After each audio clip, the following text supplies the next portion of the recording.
Screenshot ले लिए होंगे, तो चलते हैं हम लोग आगे की तरफ।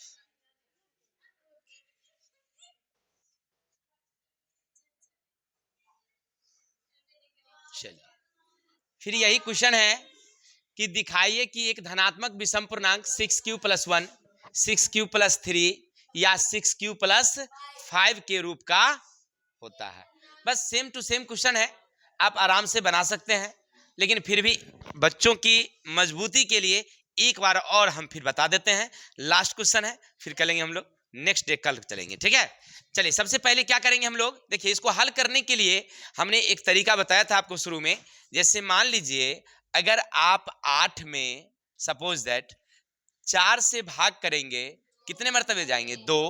तो 4 दूनी 8, शेष जाएगी 0। या 8 में अगर आप भाग करेंगे सपोज दैट मान लीजिए 3 से, तो आपका जाएगा 3 दूनिया 6, शेष जाएगा 2।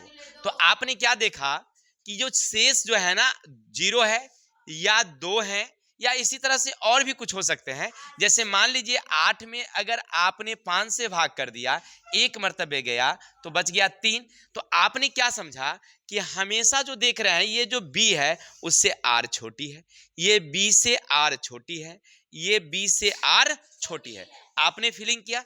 इसी चीज को यूक्लिड साहब ने क्या किया, एक सिस्टमबद्ध तरीके से लिखा है, ठीक है। तो यूक्लिड का मतलब तो आप समझ गए थे। पहली बात कि यूक्लिड का मतलब होता है कि नाम है, किसी गणितज्ञ का नाम है यूक्लिड। लेकिन एक जगह लिखा होता है यूक्लिड एल्गोरिदम। भाई ये एल्गोरिदम क्या है, चलिए उसको भी क्लियर कर देते हैं। एल्गोरिदम का मतलब होता है क्रम क्रम से, धीरे धीरे। अरे गाना वाला धीरे धीरे नहीं यार, हिसाब वाला धीरे धीरे। चलते हैं, तो चलते हैं। पहले लिखेंगे हम लोग हल, है ना। क्या लिखेंगे हम लोग? माना कि ए कोई धनात्मक पूर्णांक है, किसी को दिक्कत? चलिए इतना लिख देंगे। अब इसके बाद जो लाइन लिखेंगे ना वही एल्गोरिदम है, यानी क्रम। इसके बाद क्या लिखेंगे? तो यूक्लिड। क्या लिखेंगे हम लोग? यूक्लिड भाग लेमा विधि। अगर आपको ये नहीं लिखना है तो आप ये भी लिख सकते हैं यूक्लिड एल्गोरिदम विधि से, बात वही है। तो एल्गोरिदम का मतलब हुआ कि ई लाइन के बाद ई लाइन लिखना है। अब आगे लिखना है मुझे ए बराबर बी क्यू प्लस आर, जहां 0 या तो बराबर होगी या बड़ी होगी आर, या बड़ी होगी बी। हो गया। अब इतना लिखने के बाद देखिए यही क्रम है, एल्गोरिदम का मतलब यही क्रम। पहले ये लाइन लिखेंगे, फिर ये लाइन लिखेंगे, फिर ये लाइन लिखेंगे। अब लिखेंगे b बराबर, b कितना होगा? तो हमने पहला हिसाब में दिया था यहाँ 2, दूसरा में दिया था 4, तीसरी में कितनी है? 6 है। तो इसका मतलब समझ रहे हैं जो ये संख्या है वही हमारी b है। पहली वाली में कितना था? 2, दूसरी वाली में b कितना था? तीसरी वाली में कितना आ गया? 6। तो चल जाओ 6 दे दो, यहाँ पर दे दिया। अर्थात लिखना समीकरण में b का मान रखने पर, और जब रखोगे तो a का a डालोगे, यही समीकरण यहाँ है, और b के जगह पर 6 डालोगे, q का q, r के जगह पर r, फिर लिखोगे जहां 0 बड़ी है बराबर है r बड़ी है 6। किसी को डाउट? ये जो 6 देख रहे हैं इसका मतलब है कि r जो है छोटा है और ये 6 बड़ा है, यानी r कितना होगा? या तो 0 होंगे, 1 2 3 4 5, 6 बढ़ना नहीं, कितना? 5। अर्थात r बराबर होगा 0 या 1 या 2 3 4 5। इससे आगे नहीं जाएगा, 6 नहीं जाएगा, क्योंकि 5 तक ही जाएगा। क्योंकि हमें 6 जैसे लेंगे तो गड़बड़ हो जाएगी, क्योंकि मर्तबे तो वहां बढ़ा देंगे। अगर मान लो अगर यहाँ 4 है तो 0 आ रहा है, लेकिन जैसे यहाँ पर मर्तबे यहाँ पर 0 आना है तो इसको मर्तबे क्या करना होगा? चलिए उतना नहीं समझना है, कि इतना समझिए कि आर जो है हमेशा बी से क्या होगी? छोटी होगी, ठीक है। अब चलिए, अब इसे हम कैसे लिख सकते हैं? तो देखिए यहाँ आगे लिखना, क्योंकि जगह मुझे नहीं है बोर्ड के नीचे, तो हम इधर ले लेते हैं साइड में। लिखना r बराबर कितना? 0। पहले कितना लेना? 0 समीकरण में रखने पर। तब रखो, क्या है समीकरण तुम्हारा? समीकरण है तुम्हारा ए बराबर बी क्यू प्लस आर, यानी कि ए बराबर बी के जगह पर 6 और क्यू इसके जगह पर 0। इसको आगे बढ़ाओगे तो ए 6q, 0 लिखने की जरूरत नहीं है। तो ये बताइए कि ये सम है या विषम।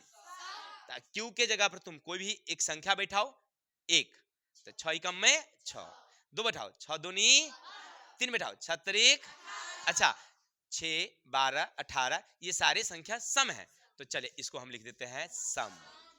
किसी को डाउट? इसी तरह से आगे बढ़ते हैं। अब लिखेंगे हम लोग आर बराबर एक समीकरण में रखने पर। किसी को डाउट? चलिए समीकरण क्या है मेरे भाई, तो लिखना ए बराबर बी क्यू प्लस आर। ए के जगह पर तो ए रहने दोगे, बी के जगह पर दोगे कितना 6, क्योंकि बी आपने कितना लिया है, क्यू तो मालूम ही नहीं है, आर कितना मेरा 1। अब आगे बढ़ो, इसको देखो कोई सम है या विषम है। तो 6 एकम में 1 जोड़ देंगे, कितना हो गया 7। 7 सम है या विषम? विषम है। फिर इसी तरह से 6 दूनी, क्यू के जगह पर हमने 2 दिया, तो 6 दूनी 12, 1 सम है या विषम है। बहुत अच्छा, सब लोग समझ रहे हैं, तो हम इसको लिख देते हैं विषम। Any doubt? चलिए अब आगे बढ़ेंगे हम लोग फटाफट। लिखते हैं आर बराबर 2 समीकरण में रखने पर। तो समीकरण क्या है मेरे भाई, ए बराबर बी क्यू प्लस आर। तो चलिए ए के जगह पर ए रहने देंगे, बी के जगह पर 6, क्यू का क्यू, आर के जगह पर कितना देंगे हम लोग 2। अब बढ़िए 6 एकम में इसमें 2 प्लस है ना, तो जुड़ाएगा, तो 6 2, तो 8 सम है या विषम? अच्छा सम है। अच्छा ठीक, इसके जगह पर अगर 2 बैठा दे तो 6 दूनी 12, 2 सम है या विषम? 4 6 त्रिक 2 18, 2 20, 20 क्या है? अच्छा सम है, तो लिख देंगे हम लोग सम। ठीक है, चलिए इसी तरह से या आगे बढ़ जाते हैं। लिखेंगे आर बराबर कितना, अब 3 लिखेंगे समीकरण, यहां लिख देंगे समीकरण में मान रखने पर। तो लिखेंगे यहां पर समीकरण में मान, ए बराबर बी क्यू प्लस आर।